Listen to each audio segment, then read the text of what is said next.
that I did like coming out of Monday Night Raw a lot was the Becky Lynch-Emma match. Finally, something other than the women's world heavyweight title being the focus of the women's division. You have a lot of women wrestling. You can have them all wrestling at once. Not at once, but I mean on the show. You can have more than one women's segment. And Emma, I mean, ever since she's come back, I have to admit, I was not a big Emma fan with the whole dancing when she first came up. But her return and her new persona, her new character, really caught my attention. I'm really enjoying Emma's new run with the WWE, her new heelish run, and I would assume that somewhere down the line she could possibly get a title run. She deserves it. She's worked hard. She's got the fans' attention, and she put on a nice match with Becky Lynch, showing some heel traits, poking her in the eyes, and doing the Michinoku driver to get the win. Wow. I mean, that was a nice move. So that was coming out of Raw. But that's really, some of the main points I wanted to get into from Monday Night Raw. So we'll see what happens next week. We're going to be another week into getting into Extreme Rules. We'll talk more about the Ryback situation with Keith, because I know Keith wanted to get into it. He wanted to talk more about it. So next week we'll get a lot more into the Ryback contract situation. I'm pretty sure he agrees with me with Ryback's stance, and much respect for Ryback letting himself speak his mind. We'll see where that goes, what the consequences are. We know there's always huge consequences when a wrestler speaks out. Look what happened to Dolph Ziggler. He's been relegated to the jobber type role almost, even though he got a win over Baron Corbin. But it'll be interesting to see where we go from there with Ryback, and to see if WWE decides to re-sign him or let him go. I'm pretty sure TNA would like to snag him up, even though they don't even have a lot of money. So we'll see where that goes. We're going to take a quick break. When we come back, we're going to wrap up the show and get into Camp WWE, which I saw last night, and also the Rock Clock, man, a gift from Dwayne "The Rock" Johnson. You're listening to Ringside Rumble Radio here on Spreaker.com and free on iTunes.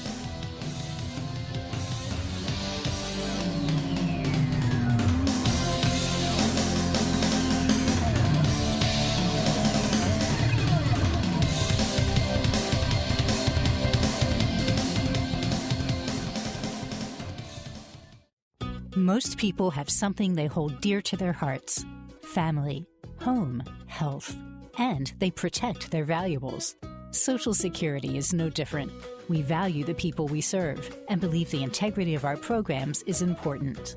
To protect the people we serve and the services we offer, we use many tools to identify, prevent, and stop fraud.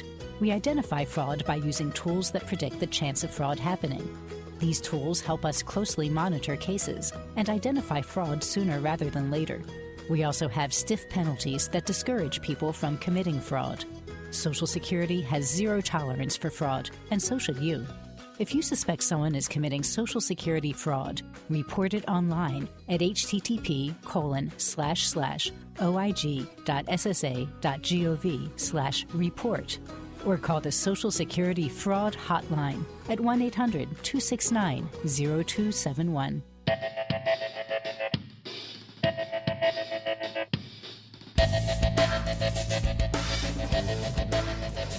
All right, we're wrapping up the podcast, Ringside Rumble Radio, here on Spreaker.com, free on iTunes, and you can like us on Facebook by searching Ringside Rumble Radio in the little search bar. Also, follow us on Twitter at Ringside Rumble Radio.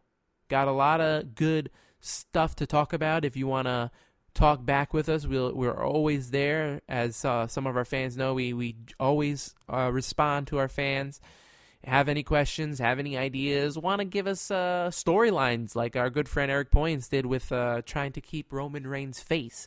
You can always tune into that by going on our Facebook page and following us on Twitter at Ringside Rumble. So, wrapping up the show, here we go. Camp WWE.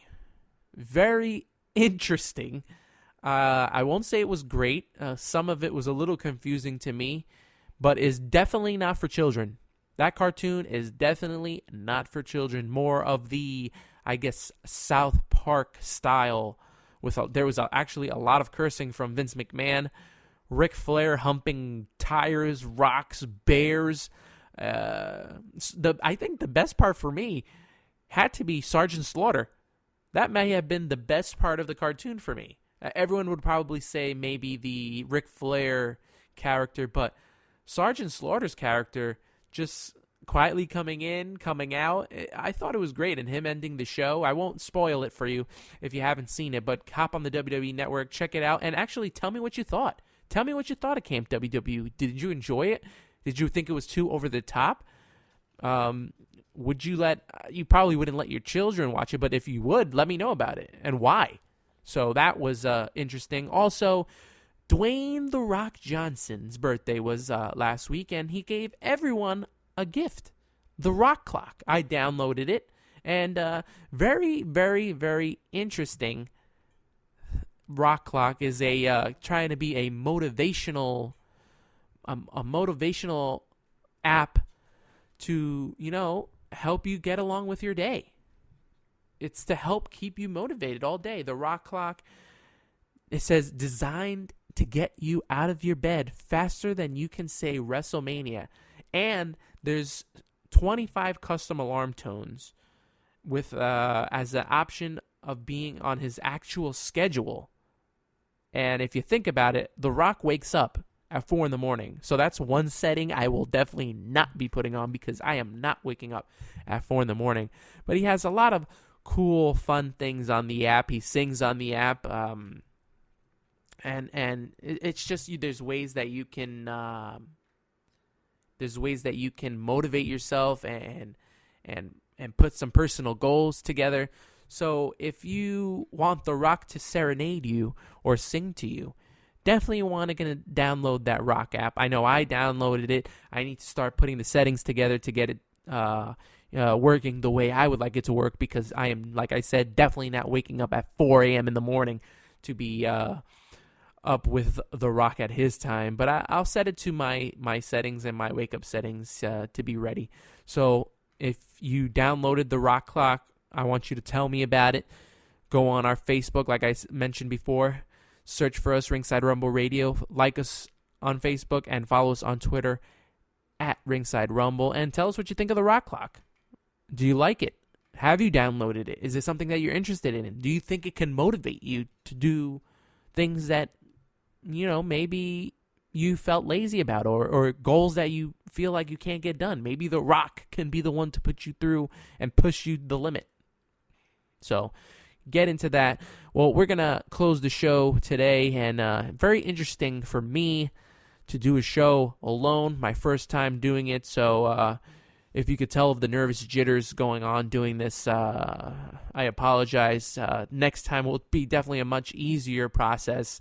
And anyway, Keith will be back next week, so you'll get to see the Loganator back in full force. You've been listening to Anthony the Antman.